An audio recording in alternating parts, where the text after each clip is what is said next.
Monseigneur, que fait un évêque dans sa vie de tous les jours? Qu'être évêque, c'est être disciple de Jésus. Des journées qui ne se ressemblent jamais, mais des journées bien remplies où je rencontre beaucoup de personnes et c'est toujours intéressant. Donc l'évêque, il lit la Bible, il prend le temps de la prière. Sois sûr d'une chose, je ne m'ennuie jamais. Monseigneur, pensez-vous que votre mission est un plaisir ou un travail? Elle est d'abord un choix. À un moment dans ma vie, j'avais à peu près ton âge, je me suis dit pourquoi pas être prêtre. Alors après, j'ai fait des études, mais l'idée de donner ma vie au Seigneur m'a toujours habité. Alors j'ai été prêtre, et puis en fin 2001, on a annoncé que j'étais nommé évêque, donc j'étais pas à Metz, j'étais à Valence. Alors, c'est une joie d'être au service de Jésus, au service aussi des habitants que l'on m'a confiés. Donc un temps ça a été la Drôme et puis aujourd'hui la Moselle. Donc c'est de la joie, du plaisir, mais aussi du travail. De travail avec d'autres personnes pour annoncer l'Évangile et puis servir la mission que Jésus nous confie. Monseigneur, comment accueillir de nouveaux amis sans les voir et en gardant nos distances? Une amitié, ça se construit. Il faut d'abord se connaître, voir, on va dire, si on a des atomes crochus, mais ça nécessite quand même du temps passé ensemble. Et c'est sans doute l'une des grandes difficultés. On nous demande, pour ne pas être malade ou porter la maladie, à garder les distances, comme tu l'as dit, mais en même temps, on ne peut se connaître, grandir dans une amitié ou dans l'amour ou autre qu'en se rencontrant. Alors en même temps, par le téléphone, par les réseaux sociaux ou autres, on peut être en communication, mais ce n'est pas tout à fait la même chose. Une chose est sûre, il est très difficile, à n'importe quel âge, d'être tout seul dans la vie. On a besoin d'amis. Monseigneur, comment vivre l'Avent alors que nous sommes confinés? L'Avent, c'est un temps de préparation. Nous attendons de fêter Noël, c'est la naissance de Jésus. Dieu qui nous envoie son Fils.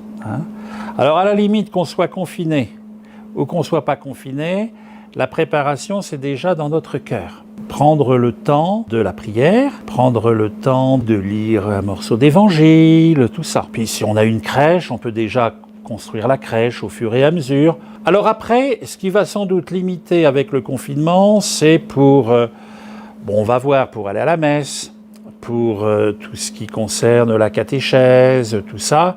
Là, on est plus limité, ou si on fait du scoutisme, ou si on est dans des groupes de jeunes chrétiens ou autres, là, c'est plus difficile. Mais si tu veux, l'essentiel, c'est quand même une attitude personnelle du cœur, de la prière, comme quand on attend quelque chose d'heureux, voilà, on se prépare. Vous portez la charge d'évêque. Qu'est-ce qui vous a conduit à ouvrir les portes du Christ dans votre vie? Déjà, je dirais le milieu familial dans lequel je suis né.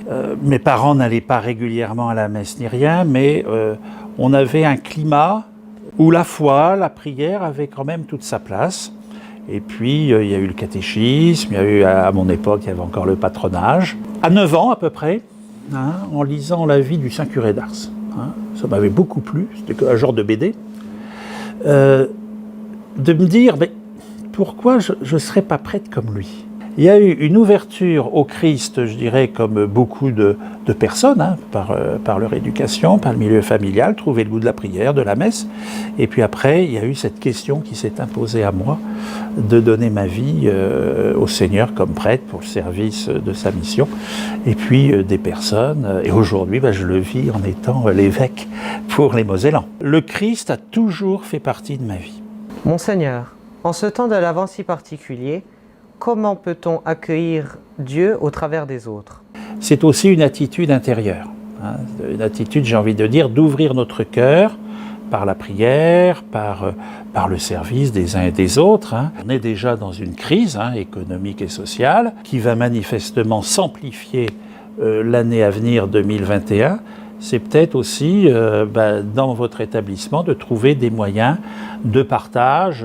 Je dis des choses, mettons on a des jeux ou des jouets dont on ne se sert plus, de pouvoir organiser une collecte de jouets, pu voir avec Caritas ou Caribou de Chou à Metz, là vous êtes en lien à l'établissement, pour faire ce partage. C'est aussi une manière de manifester notre accueil de Jésus en partageant ce que l'on a envie de partager avec d'autres.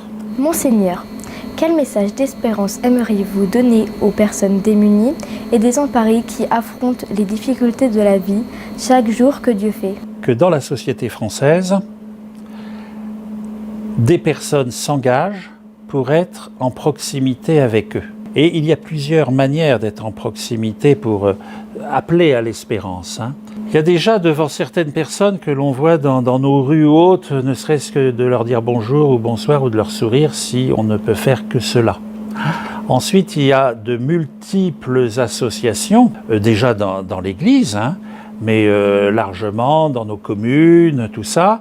Et puis, il y a aussi à leur dire qu'ils n'hésitent pas à frapper aux portes des différentes instances qui sont à leur disposition, parfois pour des choses très élémentaires, de manger certes, mais aussi pour beaucoup de lieux de parole, de pouvoir exprimer. Chacun de nous peut être un relais, mais ça, tu vois, c'est de la responsabilité de chaque citoyen, de porter attention les uns aux autres.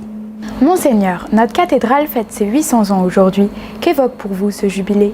Il évoque de la joie et de la lumière. Tu sais quel est le surnom de la cathédrale?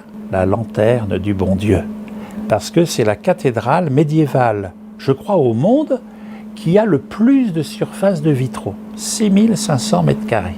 Alors on avait très bien démarré puisque j'ai ouvert le jubilé le 8 décembre 2019 et puis est arrivée la première vague de la Covid.